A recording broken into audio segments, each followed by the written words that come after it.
Hello mga kaplanet! Matagal-tagal rin akong hindi nakapagluto para sa inyo.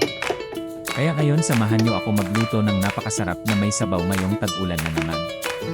Ito ang beef picadillo. Samahan niyo ako at matakam sa ulam na ito. Unahin na natin igisa ang luya. Optional lang ito pero para sa akin ito ang nagpapasarap sa mga sabaw. Isunod natin ang puting sibuyas. Igisa natin ito ng mga 2 minuto. Isunod na rin natin ang bawang. Madali lang itong maluto. Kapag umamoy na ay luto na ito.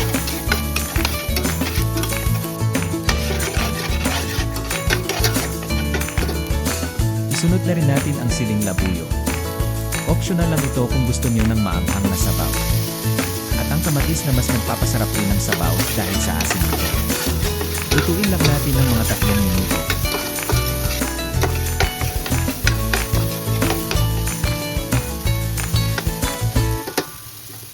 At ito na nga ang ating giniling na baka. Kalahating kilo ito at ulam na namin ni Mrs. hanggang mamayang gabi. Igisa lang natin ng mga 5 minuto o hanggang sa maging konting brown ito.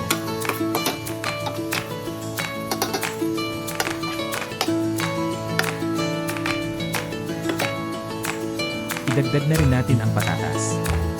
Ito ang nagpapasarap ng picadillo, lalo kung tama lamang ang lambot nito. Magdagdag na tayo ng dinikdik na paminta para mas bumango ang ating niluluto. Chicken seasoning para mas malasa ang ating sabaw. At 2 kutsara ng patis para mas ma-enhance pa ang lasa ng ating baka. Para sa mga nagdidieta, tamang-tama ang patatas pampalit sa kanin.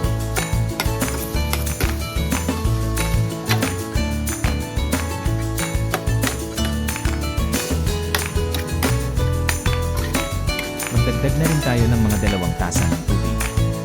Kayo na magtantya kung gaano kadaming sabaw ang gusto niyo.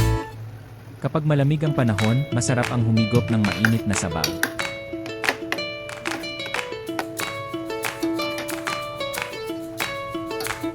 Takpan at lutuin ng 10 minuto sa mababang temperatura o low fire. At pagtapos ng 10 minuto buksan at maglagay ng optional na pampaasim. Mas gusto namin ni Mrs. na maglagay ng sampalok o kamyas. Pwede nyo ring gayahin o pwede rin naman na hindi na.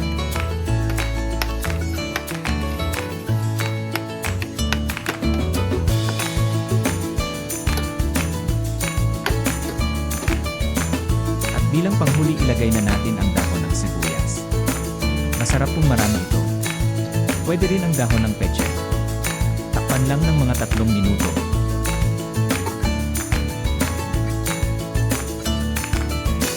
Luto na ang ating masarap na sabaw ng picadillo. Inabot lamang ng mga 20 minuto para ito ay maluto. Lutuin nyo na rin ito mga kaplanet. Simple lamang at madaling sundin. Till our next cooking video mga kaplanet.